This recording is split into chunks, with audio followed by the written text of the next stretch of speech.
प्रिय विद्यार्थियों, निरुक्त के प्रथम अध्याय के प्रथम पाद में हम लोग नाम, आख्यात, उपसर्ग और निपातों की चर्चा कर रहे थे, जिसमें नाम और आख्यात की चर्चा हो चुकी थी पिछले वीडियो में।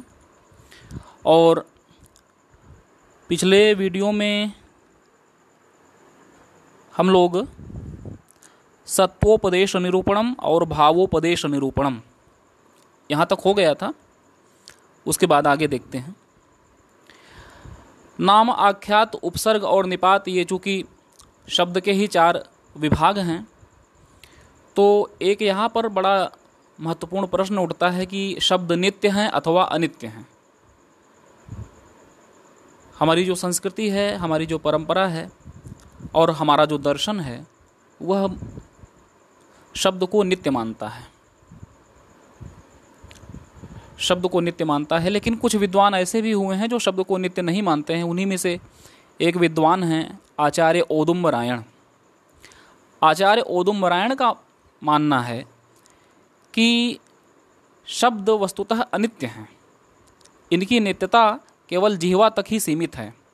इंद्रिय नित्यम वचनम औदुंबरायणः। इंद्रिय नित्यम वचनम औदुंबरायणः। शब्द जिह्वा इंद्रिय में ही नित्य है, और जैसे ही हम शब्द का उच्चारण करते हैं, शब्द नष्ट हो जाते हैं, समाप्त हो जाते हैं। किंतु अगर शब्द को अनित्य माना जाएगा तो कार्य व्यवहार में बहुत बड़ी एक समस्या उत्पन्न हो जाएगी। इन्हीं 3 समस्याओं की ओर आचार्य यास्क ने ध्यान आकृष्ट कराया है। पहली समस्या होगी तत्र चतुष्टयम नोपपद्यते। यदि शब्द को अनित्य माना गया तो उसकी अनित्यता के कारण नाम, आख्यात, उपसर्ग और निपात, ये जो चतुर्विध विभाग अभी बताया गया, ये विभाग बनेगा ही नहीं।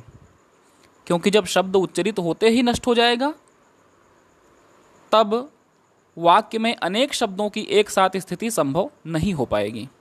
साथ ही नाम, आख्यात का विभाग किया जाना भी संभव नहीं हो पाएगा। दूसरी समस्या क्या होगी? अयुगपत उत्पन्नाम व शब्दानाम इतरेतरोपदेशः। शब्दों के प्रधान, अप्रधान, विशेषण, विशेष्य आदि का पारस्परिक संबंध भी नहीं बन सकेगा। वाक्य के अवयवभूत अयुगपत उत्पन्ना नाम, अर्थात एक साथ न उत्पन्न होने के कारण शब्दों का जो परस्पर प्रधान अप्रधान भाव है वह भी नहीं हो सकेगा, और जो विशेषण विशेष भाव है वह भी नहीं हो सकेगा। जैसे गौः गृहम आयाति में गृहम अप्रधान और गौः प्रधान ऐसा माना जाता है, यह भी नहीं होगा। शुक्ला गौः, इस वाक्य में शुक्ला विशेषण और गौः विशेष्य, इस प्रकार का विशेषण और विशेष जो संबंध है वह भी नहीं बन पाएगा। तीसरी समस्या क्या होगी? शास्त्र कृतो योगश्च। व्याकरण के अनुसार प्रकृति प्रत्यय तथा धातु उपसर्ग इत्यादि का संयोग भी असंगत हो जाएगा। इस प्रकार व्यवहार में अनेक प्रकार की समस्याएं उत्पन्न हो जाती हैं अगर हम शब्द को अनित्य मानते हैं तो फिर इसका निराकरण क्या है? आचार्य यास्क ने इसका निराकरण किया कि व्याप्तिमत्वात् तु शब्दस्य। यास्क कहते हैं कि उपर्युक्त समस्याओं का निराकरण शब्द को व्याप्तिमान का अर्थ है नित्य, मानने पर हो जाता है। शब्द तथा ध्वनि दोनों पृथक पृथक तत्व हैं। ध्वनियों के माध्यम से शब्द की अभिव्यक्ति होती है, उत्पत्ति नहीं। अभिव्यक्त अथवा अनभिव्यक्त दोनों ही स्थितियों में शब्द नित्य रहता है। कहने का तात्पर्य यह है कि वस्तुतः शब्द तो नित्य है, वह उच्चारण क्रिया से केवल प्रकट भर होता है। यह उच्चारण क्रिया उत्पन्न और नष्ट होती रहती है, लेकिन शब्द न तो उत्पन्न होता है और न तो विनष्ट होता है। अतः यह जो औदुंबरायण का आक्षेप है कि शब्द अनित्य है, जिह्वा तक ही नित्य है, वह निराधार है। अब आगे कह रहे हैं, शब्द प्रयोगस्यैव व्यवहारार्थम आवश्यकता निरूपणम। शब्द प्रयोग की व्यवहार में क्या आवश्यकता है उसका निरूपण करते हुए कहते हैं अणीयस्त्वाच्च शब्देन संज्ञाकरणम व्यवहारार्थ लोके। अणीयस्त्वाच्च शब्देन संज्ञाकरणम व्यवहारार्थ लोके, अर्थात अत्यंत सरल एवं स्पष्ट होने के कारण लोक में पारस्परिक व्यवहार के लिए शब्द से ही वस्तु तथा व्यक्ति का नाम रखा जाता है। क्या तात्पर्य है कि अत्यंत लाघव होने से, थोड़े में बहुत ज़्यादा काम देने के कारण शब्द द्वारा लोक में व्यवहार होता है।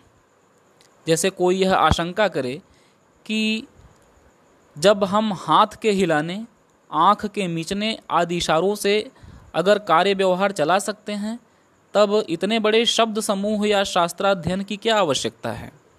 इस शंका का यह उत्तर है कि शब्द के निश्चितार्थ और अत्यल्प होने से जो ज्ञान हमें आसानी से शब्दों के द्वारा हो सकता है, वह दुरूह और संदिग्ध होने से संकेतों के माध्यम से नहीं हो सकता है।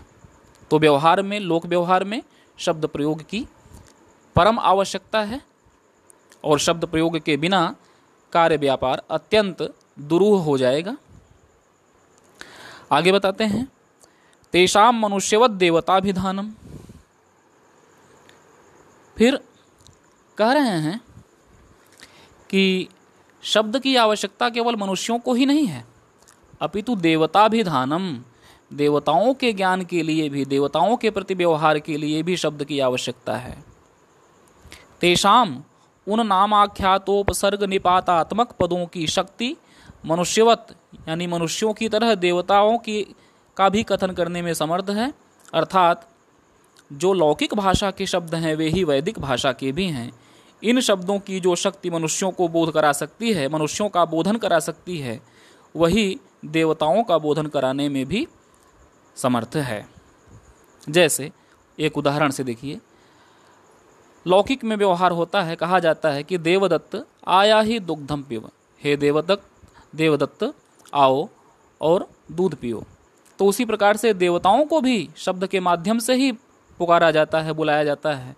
जैसे ऋग्वेद में कहा गया वाया ही दर्शते सोमम अलंकृताः, हे वायु देवता, आपके लिए यह जो परिष्कृत अलंकृत सोम है, आप उसका दर्शन कीजिए, उसका पान कीजिए। तो शब्द का व्यवहार मनुष्यों के लिए और देवताओं के लिए एक समान होता है। आगे कहते हैं कर्मणि वेद मंत्रस्यैवावश्यकता निरूपणम। वेद मंत्रों में शब्दों की वैदिक मंत्रों की क्या आवश्यकता है, इसका निरूपण करते हुए कहते हैं कि पुरुष विद्या नित्यत्वात् कर्म संपत्तिर मंत्रो वेदे। पुरुष विद्या अनित्यत्वात्, पुरुष विद्या अर्थात जो पुरुष का ज्ञान है, पुरुषों का ज्ञान है, मनुष्य का जो ज्ञान है वह क्या है, वह अनित्य है, सीमित है, संक्षिप्त है। तो मनुष्य लोक में जो भाषा का हम प्रयोग करते हैं पुरुष विद्या के लिए, लोक व्यवहार के लिए, वह सीमित है। उसके माध्यम से पारलौकिक व्यवहार या वैदिक मंत्रों का कार्य उनके माध्यम से नहीं किया जा सकेगा, क्योंकि यज्ञार्थ वैदिक मंत्रों और वेदाध्ययन की आवश्यकता है। मनुष्यों के ज्ञान के अनित्य और साथ में अत्यल्प होने के कारण यागादि क्रियाओं का अनुष्ठान त्रुटि रहित नहीं हो सकता है। इस कारण से वैदिक मंत्रों की आवश्यकता है। तो यहाँ तक नाम और आख्यात के विषय में काफ़ी कुछ बताया गया आचार्य यास्क के द्वारा। अब जो सर्वाधिक महत्वपूर्ण प्रश्न है, क्योंकि भाव की प्रधानता, आख्यात की प्रधानता चारों ही पदों में सर्वाधिक है, और भाव का लक्षण बता आए, भाव प्रधानम आख्यातम, आख्यात का लक्षण बता आए कि जहाँ पे भाव की प्रधानता होती है वही आख्यात है। भाव का तात्पर्य है होना, सत्ता, लेकिन उस भाव के कुछ विकार हैं, उस कुछ भाव के की कुछ अवस्थाएं हैं जिन्हें षड्भाव विकार कहा गया। भाव विकार निरूपणम, आचार्य यास्क कहते हैं षड्भाव विकारा भवंतीति वार्ष्यायणिः। भाव के 6 विकार होते हैं। विकार का तात्पर्य भाव के प्रकार नहीं है, बल्कि भाव की क्रिया की 6 अवस्थाएं होती हैं। इन्हें षड्भाव विकार कहा। षड्भाव विकारा भवंतीति वार्ष्यायणिः।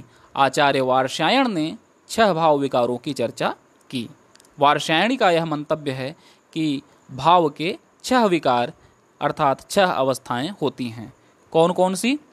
जायते, अस्ति, विपरिणमते, वर्धते, अपक्षीयते, विनश्यति। जायते, जायते का अर्थ है उत्पन्न होना।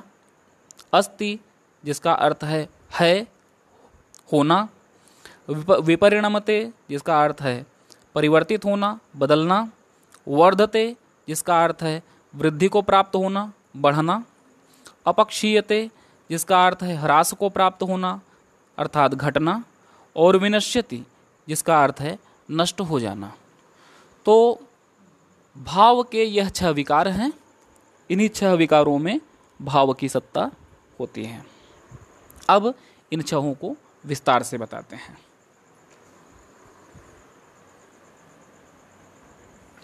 तो सबसे पहला भाव विकार क्या है? जायते। जायत इति पूर्व भावस्यादि माचष्टे नापर भाव माचष्टे न प्रतिषेधति। जायते यह क्रिया पहली क्रिया के प्रारंभ मात्र को कहती है, उत्पन्न होने को कहती है। अपर भावम अर्थात अनंतर की दूसरी क्रिया अस्तित्व को नहीं कहती। जायते से केवल उत्पन्न होने का बोध होता है, अस्ति का बोध नहीं होता। हालांकि यह बड़ा ही गूढ़ तत्व है कि जिस वस्तु की जैसे ही उत्पत्ति होती है तत्क्षण उसकी सत्ता भी हो जाती है। तो यह अलग अलग जायते और अस्ति का निर्धारण करना मानव के ज्ञान के अनुकूल तो नहीं है, लेकिन क्षण मात्र का अंतर अवश्य होता है। जैसे ही कोई वस्तु उत्पन्न होती है और अगले ही क्षण वह विद्यमान हो जाती है, तो किसी वस्तु के विद्यमान होने के लिए उसका उत्पन्न होना आवश्यक है। जायते यह क्रिया पहली क्रिया के प्रारंभ मात्र को कहती है। दूसरी क्रिया यानी कि अस्ति जिसका अर्थ है अस्तित्व, उसको न तो कहती ही है और न तो उसका प्रतिषेध ही करती है। तात्पर्य यह है कि जन्य वस्तु की जब उत्पत्ति होती है तब उसे न तो यही कह सकते हैं कि उसकी सत्ता है, उसकी सत्ता है ही नहीं। यदि उसमें अस्तित्व है ही नहीं तब वह जायते अर्थात उत्पन्न हो रही है, यह व्यवहार कैसे हो सकता है। यदि जायते को अस्ति कह दें अर्थात जायते रूप में अस्तित्व को भी ले आवें तो यह भी नहीं बनता। जो पहले से ही है अर्थात जिसकी सत्ता पहले से ही विद्यमान है, तो उसे उत्पन्न होने, उसके बारे में उत्पन्न होना यह कथन कैसे सही साबित होगा।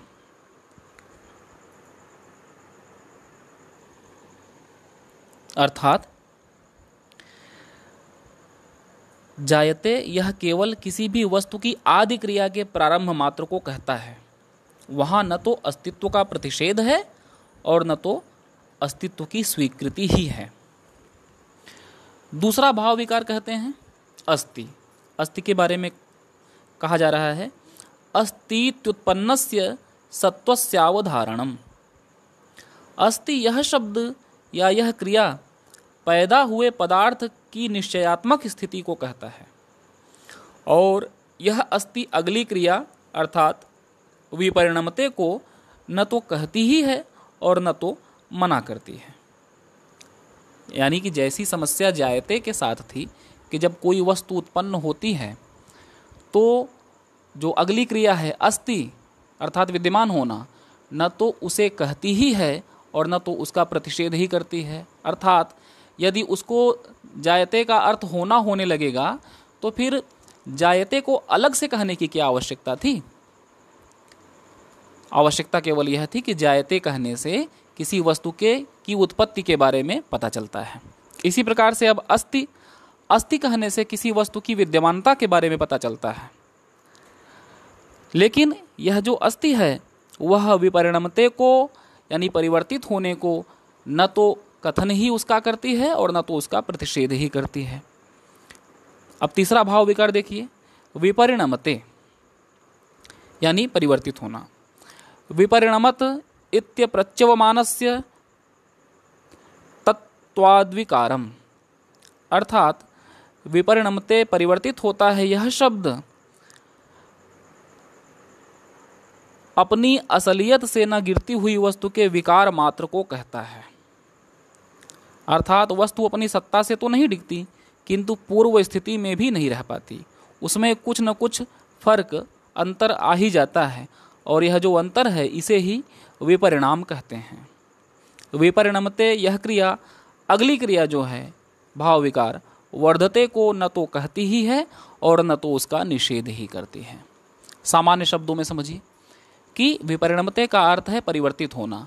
कोई वस्तु पहले उत्पन्न हुई, उत्पन्न होते ही विद्यमान हुई, विद्यमान होते ही प्रतिक्षण उसमें परिवर्तन होने लगता है, लेकिन यह परिवर्तन इतना धीरे धीरे होता है कि पहली स्थिति से दूसरी स्थिति में इतना भी अंतर नहीं आ जाता कि दोनों को हम अलग अलग करके देखें। उस वस्तु में इतना धीरे धीरे परिवर्तन होता है कि पहले का मूल तत्व उसमें विद्यमान ही रह जाता है। जैसे यही कारण है कि हम जानते हैं कि हमारे शरीर में और संसार की प्रत्येक स्थिति में प्रतिक्षण परिवर्तन हो रहा है, लेकिन 1 साल 2 साल या 10 साल बाद भी जब हम किसी पहचाने हुए व्यक्ति को देखते हैं जिससे हम पहले मिल चुके हैं, तो हम तुरंत उसे जान जाते हैं। इतना भी परिवर्तन नहीं हो जाता कि हम यह कहें कि अरे यह कौन है, बल्कि हम जान जाते हैं कि यह वही देवदत्त है या वही व्यक्ति है। तो जो विपरिणमते क्रिया है वह अगली क्रिया वर्धते को न तो कहती ही है और न तो मना ही करती है।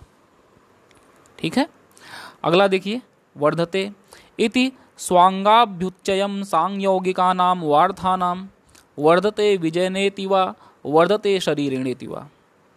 वर्धते का अर्थ है वृद्धि को प्राप्त होता है, बढ़ता है।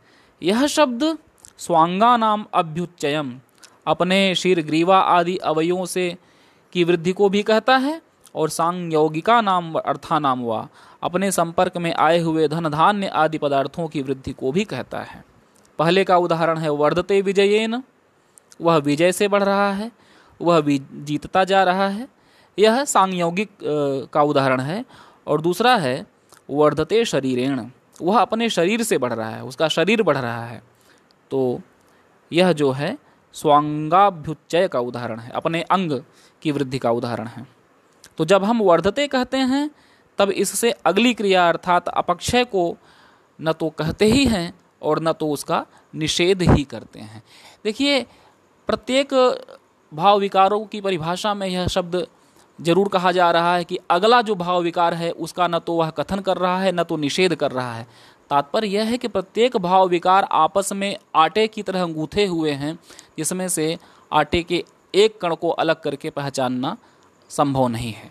उसी प्रकार से क्रिया के 6 भाव विकारों को भी, जो कि आपस में जुड़े हुए भी हैं और स्वयं अस्तित्ववान भी हैं, उनका अलग अस्तित्व भी है और आपस में उनका अंतर संबंध भी है। अगली क्रिया है, अगला भाव विकार है अपक्षीयते इत्येनेतैव, अपक्षीयते इत्येनेतैव अपक्षीयते इत्येतेनैव व्याख्यातः प्रतिलोमम्। अपक्षीयते का अर्थ घटता है, यह वर्धते से उल्टा विपरीत है। जैसे स्वांग या सांयोगिक पदार्थों की वृद्धि होती है, उसी प्रकार से उनका अपक्षय यानी कि क्षरण भी होता है। इसमें भी अगली क्रिया विनश्यति का न तो प्रतिषेध है और न तो उसकी स्वीकार्यता ही है। अंतिम भाव विकार विनश्यति, विनश्यतीत्यपराभाव, विनश्यतीत्यपर भावस्यादिमाचष्टेन पूर्व भावमाचष्टेन प्रतिषेधति। जो विनश्यति है वह अंतिम क्रिया के प्रारंभ मात्र को कहता है। वह न पूर्व भावमाचष्टे, वह न तो पूर्व भाव को कहता है और न तो उसका प्रतिषेध ही करता है। अतो वन्ये भाव विकारा एतेषामेव विकारा भवन्ति इति स्माह। इसके अतिरिक्त जो अन्य भाव विकार या क्रिया विकार हैं वे सब इन्हीं विकारों के ही विकार हैं, अर्थात इन्हीं षड भाव विकारों के अवान्तर भेद हैं, ऐसा आचार्य वार्ष्यायणी कहते हैं। अतः ते यथा वचनम अभ्यूहितव्याः, उन अवान्तर भेदों का इन्हीं वचनों के अनुसार युक्ति से निश्चय कर लेना चाहिए। कहने का तात्पर्य यह है कि वास्तव में क्रिया के विकार तो 6 ही हैं, शेष अगर कुछ हैं भी तो उनका अंतर्भाव इन्हीं में माना जाएगा। जैसे जायते का पर्यायवाची शब्द ले लीजिए, अभिव्यज्यते, निष्पद्यते, उत्पद्यते इत्यादि जो हैं वे सारे केवल इसके पर्याय हैं, उनका अलग से कोई अस्तित्व नहीं है। धन्यवाद।